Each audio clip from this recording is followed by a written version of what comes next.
Hi welcome back. എല്ലാവർക്കും എൻ്റെ മറ്റൊരു വീഡിയോയിലേക്ക് സ്വാഗതം. ഇന്ന് നിങ്ങൾക്കൊരു സംഗതി പരിചയപ്പെടുത്തി തരാം. അതായത് നമ്മളെ സിവിൽ എഞ്ചിനീയർ അജിനാസിൻ്റെ കൂടെ. അപ്പോൾ എന്താ സംഗതി എന്നുള്ളത് നിങ്ങൾ തമിഴ്നാട്ടിൽ കണ്ടിട്ടുണ്ടാവും. ഒരു മെഷീനാണ്, വളരെ ഉപകാരമുള്ള ഒരു മെഷീനാണ് കാർപ്പൻറ്റേഴ്സിനൊക്കെ. അപ്പോൾ ചില ആൾക്കാരൊക്കെ കണ്ടിട്ടുണ്ടാവും. അപ്പോൾ കണ്ട ആൾക്കാർ കാണാത്തവർക്കായിട്ട് എത്തിച്ചു കൊടുക്കുമെന്ന് വിചാരിക്കുന്നു. അപ്പോൾ നമുക്ക് വീഡിയോയിലേക്ക് പോവാം. നമ്മുടെ കൂടെ അജിനാസ് ഉണ്ട്. ഇതിനെ കുറിച്ചുള്ള കൂടുതൽ കാര്യങ്ങളൊക്കെ അജിനാസും പറഞ്ഞുതരും. അപ്പോൾ നമുക്ക് നോക്കാം. അപ്പോൾ ഇതാണ് നമ്മുടെ മെഷീന്. 2 HP ഐവെല്ലിൻ്റെ മെഷീനാണ് ഇത് ടാങ്ക്. ഇതതിൻ്റെ എയർ സൂക്ഷിക്കുന്ന ടാങ്ക്. ഇതൊന്നുമില്ല, ജസ്റ്റ് നമുക്ക് ഇതിനെ കൊണ്ട് കാറ്റ് അടിക്കാം. സാധാരണ എയർ കംപ്രസർ തന്നെയാണിത്. ഇതിൻ്റെ മീറ്ററും കാര്യങ്ങളൊക്കെ അവിടെ ഉണ്ട്. എയറിൻ്റെ മീറ്റർ ഉണ്ട്, പിന്നെ എയർ പോകുന്നതും വരുന്നതായ മീറ്ററുകൾ കാര്യങ്ങൾ, അതിൻ്റെ ഒരു കംപ്രസറിന് എന്തൊക്കെ ഓണാ സംഗതികളൊക്കെ ഇതിലുണ്ട്. പിന്നെ നമ്മളെ മെയിൻ ഐറ്റം ഇതാണ്, ഇപ്പുറത്താണ്.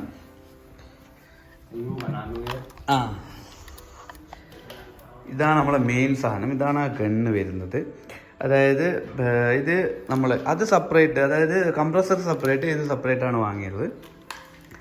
ഇതിൻ്റെ ഗുണം എന്താണെന്ന് വെച്ചാൽ ഞാൻ നിങ്ങൾക്ക് കാണിച്ചു തരാം ഇതെങ്ങനെയാണ് ചെയ്യുന്നത് കാര്യങ്ങളൊക്കെ.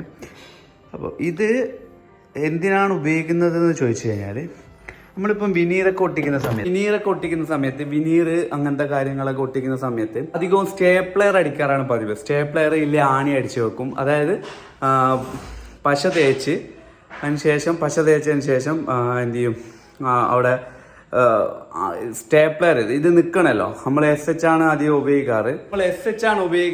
SH ഉപയോഗിച്ചിട്ട് അത് നിൽക്കണമെങ്കിൽ കുറച്ച് ടൈം ഉണ്ട്. ഇതിന് അതൊന്ന് ബോണ്ട് ആവണമെങ്കിൽ കുറച്ച് ടൈം എടുക്കും. അപ്പോൾ അത്രയും ടൈം നമ്മൾ അവിടെ പറ്റിച്ച് നിൽപ്പിക്കണം. അപ്പോൾ അത് നിൽക്കാൻ വേണ്ടി നമ്മൾ അധികവും ചെയ്യാറ് സ്റ്റേപ്ലെയർ അടിച്ച് ഇങ്ങനെ നിൽപ്പിക്കലാണ്. പിന്നെ ചില ആൾക്കാരെ ആണി അടിച്ച് നിൽപ്പിക്കും. അങ്ങനെ പല മെത്തേഡിലാണ് പലരും ചെയ്യാറ്.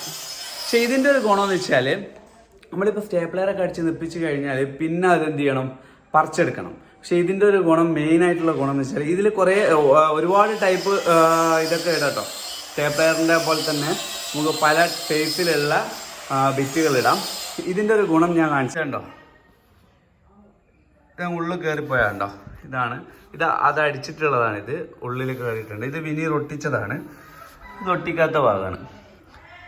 ഉള്ളിലേക്ക് കയറിപ്പോയി. അപ്പോൾ ഇത് ഫിനിഷിങ്ങിൽ വരുമ്പോൾ, അതായത് പിന്നെ ഇതിൻ്റെ മേലെ ഇതൊക്കെ അടിച്ച് പെയിൻ്റൊക്കെ അടിച്ച് ഫിനിഷിങ്ങിൽ വരുന്ന സമയത്ത് ഈ ഹോളുകളൊന്നും കാണൂല.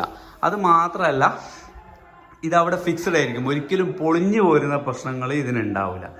മറ്റേതൊക്കെ ആകുമ്പോൾ സ്റ്റേപ്ലർ നമ്മൾ പറിച്ചെടുക്കുമ്പോൾ പൊളിഞ്ഞു പോരുന്ന പ്രശ്നങ്ങളുണ്ട്. അത് 1-2 സ്ഥലത്ത് ഞാനിങ്ങനെ കണ്ടിട്ടുണ്ട്, പൊളിഞ്ഞു പോരുന്ന പ്രശ്നങ്ങൾ.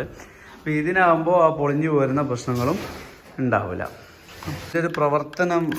ഇതാണ് ഇതിൻ്റെ സ്റ്റേപ്ലെയർ വരുന്നത്. കാരണം ഇതിൽ പല ടൈപ്പ് സ്റ്റേപ്ലെയറുകൾ ഇടാം. ഇങ്ങനെ ഇടാം, പുഷ് ചെയ്യാം. ഓക്കെ, എന്നിട്ട് വെച്ചിട്ട്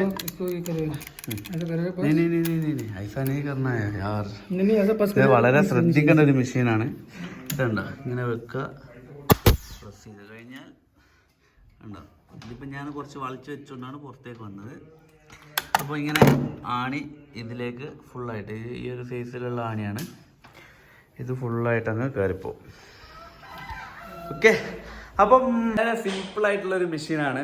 എല്ലാവർക്കും ഉപകാരപ്പെടുമെന്ന് വിചാരിക്കുന്നു. ഇതിനെക്കുറിച്ച് കൂടുതൽ എന്തെങ്കിലും അറിയണമെങ്കിൽ നിങ്ങൾ എന്നെ മെസ്സേജ് അയച്ചാൽ മതി, ഞാൻ പറഞ്ഞു തരുന്നുണ്ട്. ഭയങ്കര ഡീറ്റെയിൽ ആയിട്ടുള്ള വീഡിയോ ഒന്നുമല്ല, ജസ്റ്റ് കണ്ടപ്പോൾ ഒന്ന് വീഡിയോ ചെയ്യാണ്. ഇതിൻ്റെ പിന്നെ റിവ്യൂ ഒന്നുമല്ല, നമ്മളെ ഉപയോഗത്തിൽ നല്ല ഉപകാരപ്പെട്ട ഒരു സാധനം ആയതുകൊണ്ട് മാത്രം ചെയ്തതാണ്. അപ്പോൾ മറ്റൊരു വീഡിയോ ആയിട്ട് വീണ്ടും കാണാം. ഇതിലേക്കും ബൈ. ഷെയർ ചെയ്യൂലേ?